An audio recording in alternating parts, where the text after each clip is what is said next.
intimidating citizens, especially in the rural areas, to vote in a particular way.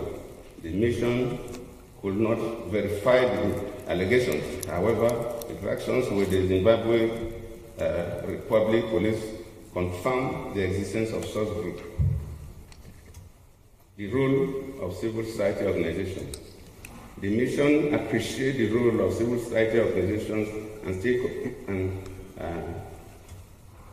takes note of the achievements they have made so far. CSOs have been instrumental in advancing peace messages, providing voter education despite the challenges of delayed accreditation, and conducting citizens' election observation. The mission notes the concerns expressed by CSOs on the far-reaching implications of the Criminal Law Codification and Reform Amendment Act in reducing the democratic space for far beyond what they expect. Despite the challenges expressed regarding accreditation, the mission notes that 3,572 citizens observers were accredited for the 2023 harmonized election. However, the accreditation fee of $10 for each observer and a requirement to appear in person at the accreditation centers were noted as impediment factors to a number of observers that the CSOs wanted to deploy for the election. They made for their work, and we believe and wish that this matter be dealt with very quickly. Electoral dispute resolution. In Zimbabwe, electoral disputes are mainly arbitrated in the different courts as provided for in the legal instrument governing elections. The mission notes that an alternative dispute resolution mechanism has been established through the multi-party liaison committee at various levels, national, provincial, and constituency. The committees were established to handle electoral disputes that might arise in line with Section 160B of the Electoral Act and are chaired by ZEC. Presidential candidates' disputes will be handled by the National Multi-Party Liaison Committee. However, some stakeholders reported that since inauguration, the committees have largely remained inactive. Other initiatives included setting up of a media monitoring committee to monitor media conduct and compliance with the Electoral Act, and appointment of special police liaison officer to investigate cases related to electoral violence. Each of the 10 provinces were assigned 2 special police liaison officers. Election day observation, maybe that's the curtain now.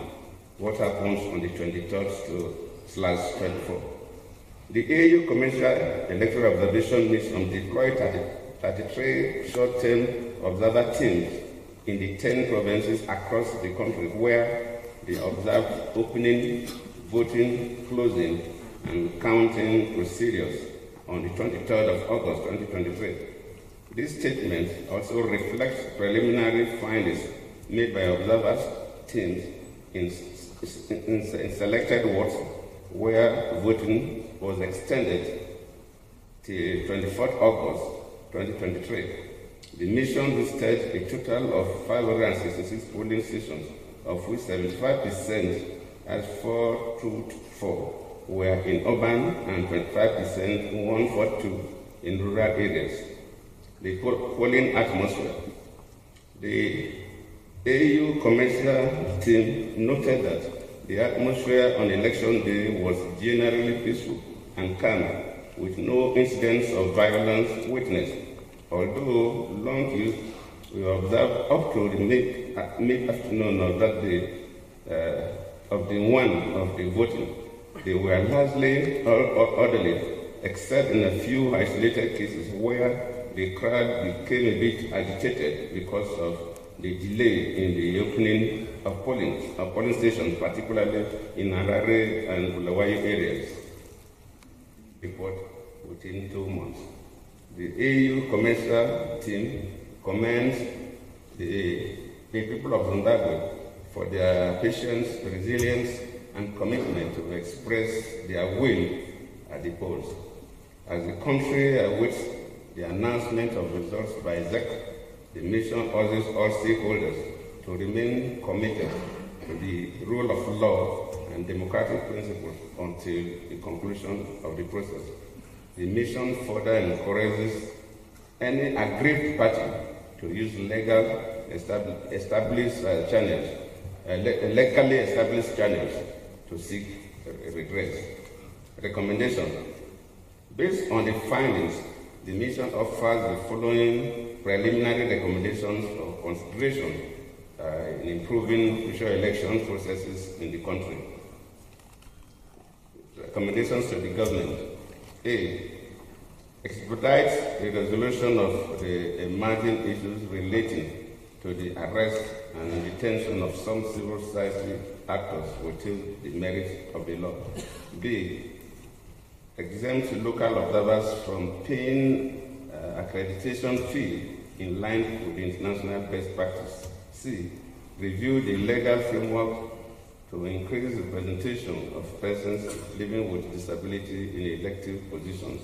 D. Revise the legal framework to include bringing provisions that compel political parties to increase representation of women on National Assembly candidate lists. And A. Domesticate, implement, and report on the African Charter on Democracy, Elections, and Governance. To the Zimbabwe Electoral Commission, the ZEC, enhance the enforcement of the Electoral Code of Conduct to address issues relating to intimidation of voters by political party officials. Open the review of the voters' role to political parties as a way of building confidence among the stakeholders. Consider making the election calendar flexible to accommodate emerging issues, including court cases and communication, and communicate the same to electoral stakeholders in a timely manner. Provide regular updates to the public throughout the electoral process, particularly on election day. Ensure effective communication between the ZEC headquarters and polling officials to help address logistics challenges on election day. To review the procedures on postal voting to enhance the secrecy and transparency of the process. Recruit polling officials outside the civil service and the military, since they are perceived to be pro-government. Finalize the voters' register on time and avail it to stakeholders in line with the provision of the Electoral Act in order to enhance transparency. Accredit CSOs on time to provide voter education throughout the entire electoral cycle. Further decentralize the accreditation process for citizens observers. Ensure that polling stations are accessible to persons living with disabilities and elderly people. Mark the color of the lid of the ballot boxes with the color of ballot papers to speed up the voting process. To political parties, to ensure that political party supporters and candidates abide by the Electoral Code of Conduct. Strengthen internal party democracy to promote more inclusive and competitive selection of candidates during primaries. Implement internal voluntary gender quota to strengthen the role of women, youth, and persons living with disabilities in political party leadership position towards increased representation in the national and local elections. Stop the activities of affiliate organizations on election day. The civil society organization, the CSOs, continue advocating for key legal and electoral reforms, including participation in the elections. Promote increased participation of women, youth, and persons living with disability in elective bodies and leadership positions in political parties.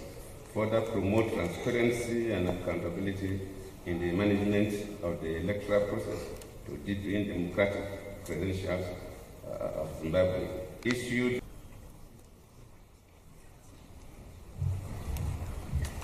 Thank you, Your Excellency, for that comprehensive